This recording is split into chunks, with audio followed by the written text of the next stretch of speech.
ચોમાસામાં ક્યાં સુધી પાણી ભરાઈ જાય? ઝાડવા સુધી જઈ રહી કે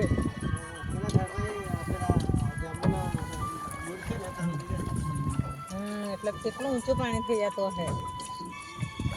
ઉપરનો એરિયા છે ને એમ તો એકદમ હજુ 45 કિલોમીટર 30 કિલોમીટર જેવું ખરું કે ઉપર હજુ વધારે તો બહુ ઉપર